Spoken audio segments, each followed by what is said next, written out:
ଆମେ ଆଲୋଚନା କରିବା କହିବି କଥାଟି ର ସପ୍ରସଙ୍ଗ ସରଳାର୍ଥକୁ ଆମେ ଆଲୋଚନା କରିବା।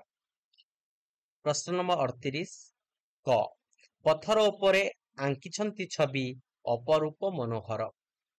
ତ ଆରମ୍ଭ କରିବା ପଥର ଉପରେ ମନୋହର। ଉଦ୍ଧୃତାଂଶଟି ପଠିତ ସାହିତ୍ୟ ବହିର କହିବି କଥାଟି ଶୀର୍ଷକ କବିତାର ଉଦ୍ଧୃତ। ଏଠାରେ ନାରୀ କବି କୁନ୍ତଳା କୁମାରୀ ଓଡ଼ିଶାର ପ୍ରାଚୀନ ମନ୍ଦିର ମାନଙ୍କର ପରିଦୃଷ୍ଟ ଅପରୂପ କାରୁକଳା ତଥା କାରିଗରୀ କୌଶଳ ସମ୍ପର୍କରେ ବର୍ଣ୍ଣନା କରିଛନ୍ତି। ଏକଦା କଳା କ୍ଷେତ୍ରରେ ଉତ୍କର୍ଷ ଲାଭ କରିଥିବା ଓଡ଼ିଶାର ପ୍ରାଚୀନ ନାମ ଥିଲା କଳିଙ୍ଗ।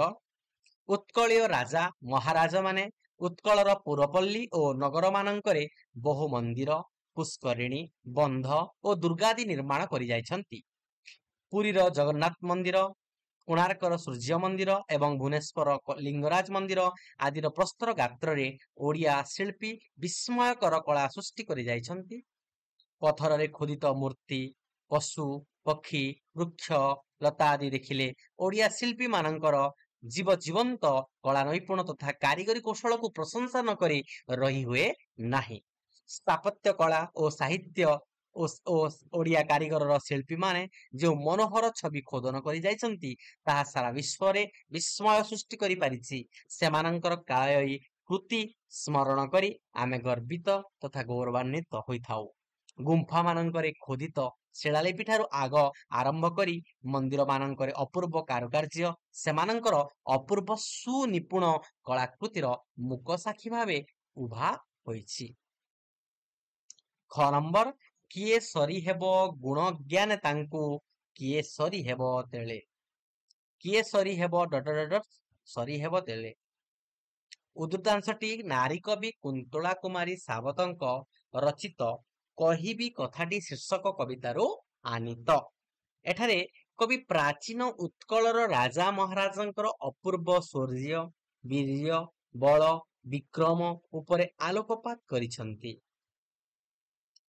ପ୍ରାଚୀନ ଉତ୍କଳର ଇତିହାସ ଗୌରବୋଜ୍ଜ୍ୱଳ।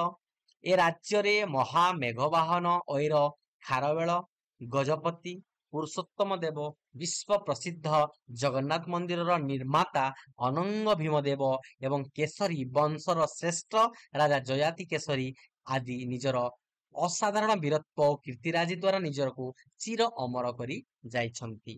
ପୁତ୍ର ସମ୍ମୁଖରେ ସେହି ମହାନ ବ୍ୟକ୍ତି ମାନଙ୍କର ଅକ୍ଷୟ କୀର୍ତ୍ତିମାନ ଉପସ୍ଥାପନ କରି ସେମାନଙ୍କ ଆଦର୍ଶରେ ଅନୁପ୍ରାଣିତ ହେବା ସଙ୍ଗେ ସଙ୍ଗେ ହୃଦୟରେ ଦେଶପ୍ରୀତି ଜାଗ୍ରତ କରିବାକୁ ମା ତାର ସନ୍ତାନକୁ ଆହ୍ୱାନ ଦେଇଛି। ବଳ, ବିକ୍ରମ ଓ ବୀରତ୍ୱରେ ଆମ ପୂର୍ବପୁରୁଷଙ୍କ ସହ କେହି ସମକକ୍ଷ ହୋଇପାରି ନଥିଲେ। ସେଥିପାଇଁ ଗଙ୍ଗା ଠାରୁ ଗୋଦାବରୀ ପର୍ଯ୍ୟନ୍ତ ବିସ୍ତୃତ ଥିଲା ଆମ ରାଜ୍ୟ। କେବଳ ବୀରତ୍ୱ, ଗରିମା ନୁହେଁ, କଳା, ସାହିତ୍ୟ, ସଂସ୍କୃତି ଓ ଧର୍ମ ଭାବନା ସମସ୍ତ କ୍ଷେତ୍ରରେ ସେମାନେ ଥିଲେ ଅଦ୍ୱିତୀୟ।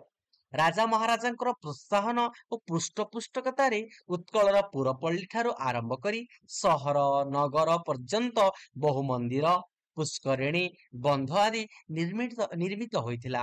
ସେମାନେ ମଧ୍ୟ ଥିଲେ ଗୁଣଗ୍ରାହୀ, ଅସାଧାରଣ ପାଣ୍ଡିତ୍ୟ ଓ ଜ୍ଞାନର ଅଧିକାରୀ। ଉଚ୍ଚମାନର ସାହିତ୍ୟ ସୃଷ୍ଟି ପାଇଁ କବି ଓ କଥାକାର ମାନଙ୍କୁ ସେମାନେ ପ୍ରତ୍ୟକ୍ଷ ସାହାଯ୍ୟ ପ୍ରଦାନ ବି କରୁଥିଲେ। ତେଣୁ ଏପରି ପ୍ରଜାରଞ୍ଜକ ଜ୍ଞାନୀ ଗୁଣୀ ରାଜା ମହାରାଜାଙ୍କ ସହ କେହି ସମକକ୍ଷ ହୋଇପାରିବେ ନାହିଁ ବୋଲି ଏଠାରେ କବୟିତ୍ରୀ ତାଙ୍କର ଦୃଢ଼ୋକ୍ତି ପ୍ରକାଶ କରିଛନ୍ତି। ତୃତୀୟ ନମ୍ବର ବା ଗ ନମ୍ବର ଓଡ଼ିଆ ବୋଲି ତୁ ମନେ ଗର୍ବ ବହି ଚାଲରେ ଟେକି ତୋ ମଥା।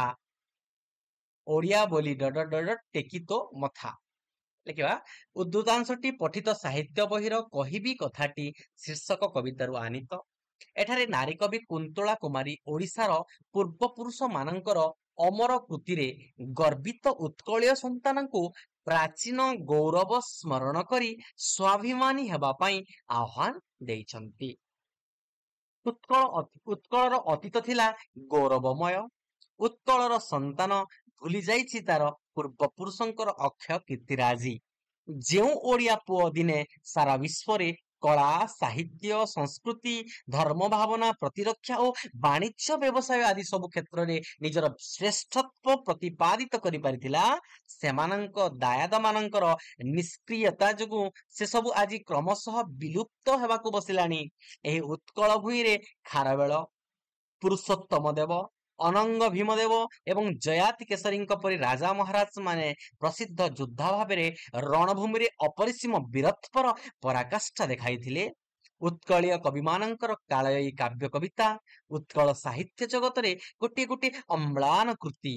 ପୂର୍ବପୁରୁଷ ମାନଙ୍କର ସେହି ଗୌରବ ଗାଥାକୁ ସ୍ମରଣ କରି ଉତ୍କଳ ସନ୍ତାନ ଗର୍ବରେ ମଥା ଟେକି ଚାଲିବାକୁ କବି ପରାମର୍ଶ ଦେଇଛନ୍ତି ଓ ମାତୃଭୂମି ତଥା ମାତୃଭାଷାର ସେବାରେ ମନୋନିବେଶ କରି ଓଡ଼ିଶାର ଶ୍ରୀବୁଦ୍ଧି ସାଧନାରେ ବ୍ରତୀ ହେବାକୁ ଆହ୍ୱାନ ଦେଇଛନ୍ତି।